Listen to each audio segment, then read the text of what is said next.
নমস্কার বন্ধুরা, ক্যান্ডিডি kitchen and ব্লগে তোমাদেরকে স্বাগত জানাই। আশা করি তোমরা সবাই খুব ভালো আছো এবং তোমাদেরই ভালোবাসায় আমিও খুব ভালো আছি। আজকে আমি তোমাদের সঙ্গে ছোলা কচু আর আলু দিয়ে ইলিশ মাছের একটা ঝোলের রেসিপি শেয়ার করব। তার জন্য আমি দেখো এখানে 4 পিস ইলিশ মাছ কেটে ধুয়ে নুন হলুদ মাখিয়ে রেখেছি। এবার আমি প্রথমে গ্যাসটা অন করে দেব।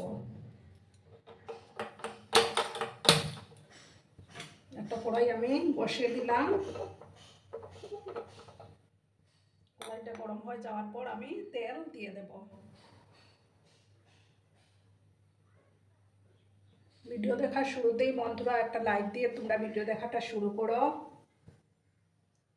তোমাদের একটা লাইক আমার ভিডিওটাকে 10 জনের কাছে পৌঁছে দিতে সাহায্য করবে।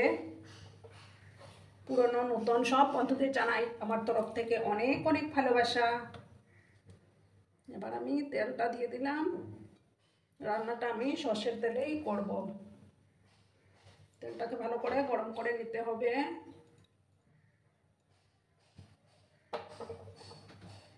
তেলটা গরম হয়ে যাক, তারপর আমি মাছগুলো ভেজে নেব। তোমরা ভিডিওটা একদম স্কিপ করবে না। দেখো বন্ধুরা, আমার তেলটা গরম হয়ে গেছে। এবার আমি এতে মাছগুলো দিয়ে দেবো।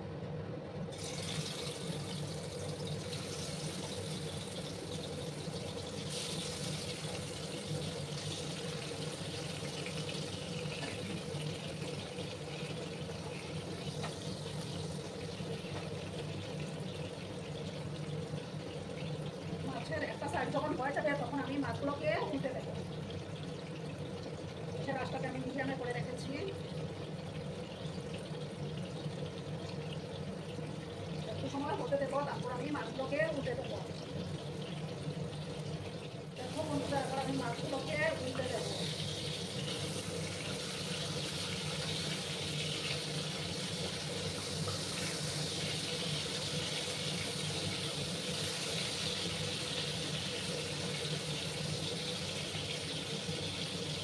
ওই সাইডটা তো আমি ভালো করে একটু ভেজে দেবো, তারপর আমি মাছগুলো তুলে দেবো।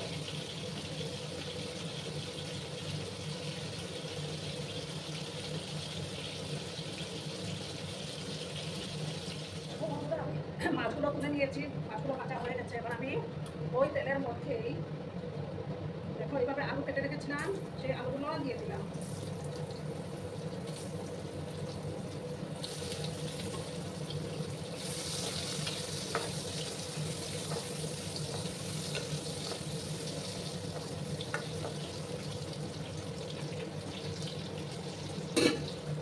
আর দেখো এই যে ছোলা কচুগুলো কেটে রেখেছিলাম, সেই ছোলা কচুগুলো দিয়ে দিলাম। এবার সামান্য একটু হলুদের গুঁড়ো দেবো। আর দেবো সামান্য একটু লবণ।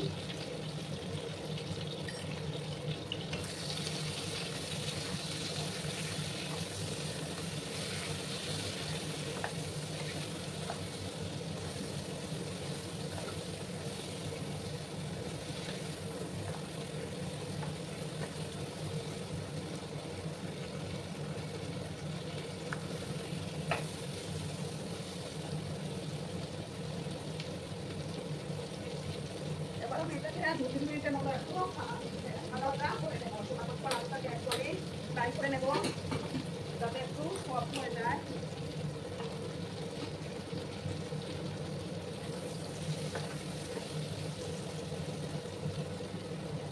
আর এইদিকে আমি দেখো একটা বাটি নিয়েছি। এই বাটির মধ্যে আমি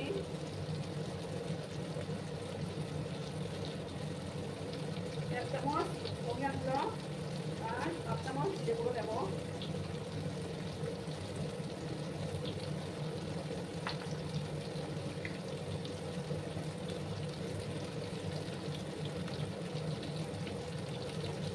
দেখো আমি এই যে মশলাগুলো নিয়ে নিয়েছি, এগুলোকে এবার একটু জল দিয়ে আমি ধুয়ে নেবো।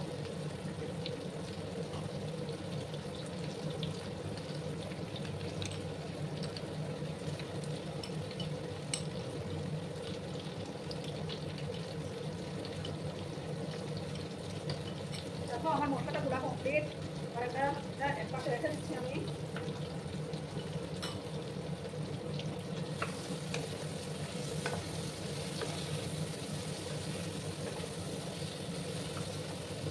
সময় মিনিটের মতো আমি এটাকে একটু ভেজে নেব।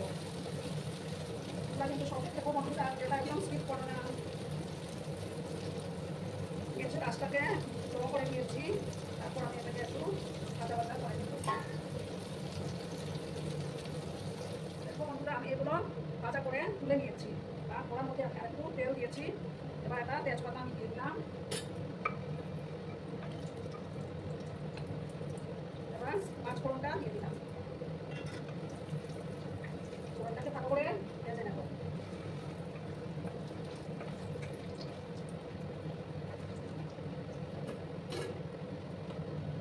আমি এই রান্নার মধ্যে গরম জল ইউজ করবো, তার জন্য আমার গরম জলটা তৈরি করা হয়ে গেছে। ফোড়নটাকে একটু ভালো করে ভেজে নিচ্ছি।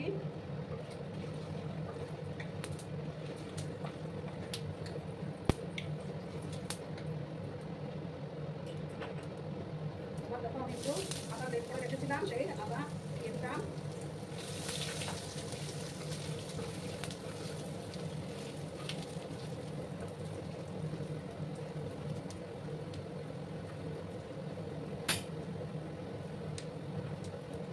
আমি দেখো যে মশলা পেস্টটা তৈরি করেছিলাম, সেই মশলা পেস্টটা দিয়ে দিলাম। যখন আপনাকে কমিয়ে রেখেছি, এবার বাটটা ধুয়ে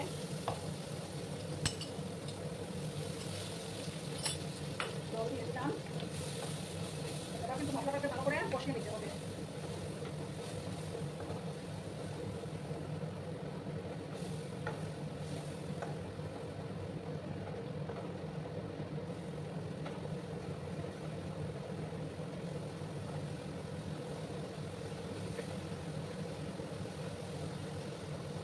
কিছুক্ষণ সময় নিয়ে আমি মশলাটাকে কষিয়ে নেব।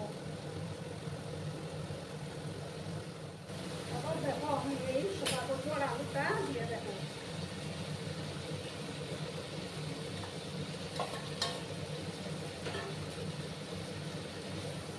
ভালো করে আমি মিক্স করে নিচ্ছি।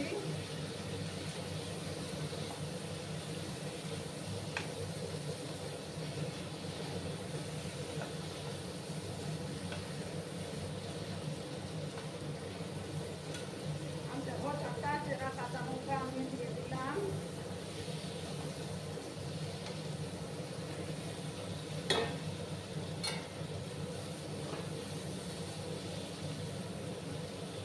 দেখো বন্ধুরা, কালারটা কত সুন্দর এসছে।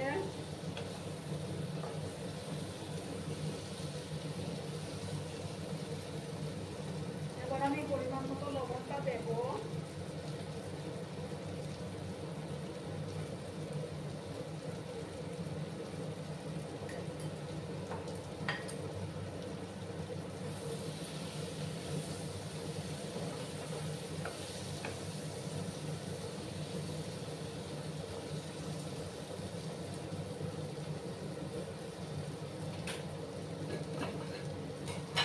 এবার দেখো আমি গরম জল দিয়ে দিচ্ছি।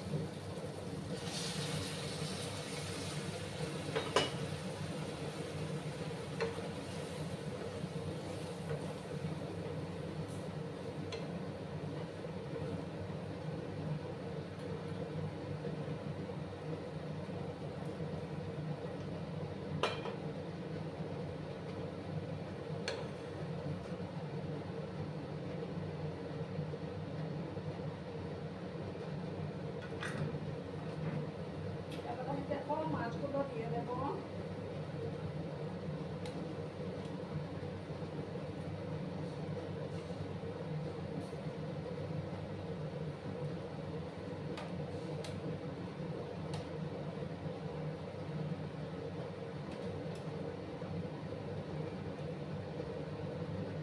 এবার আমি গ্যাসের আঁচটাকে কমিয়ে দিলাম, দিয়ে এটাকে 7-8 মিনিটের মতো রান্না করে নেব।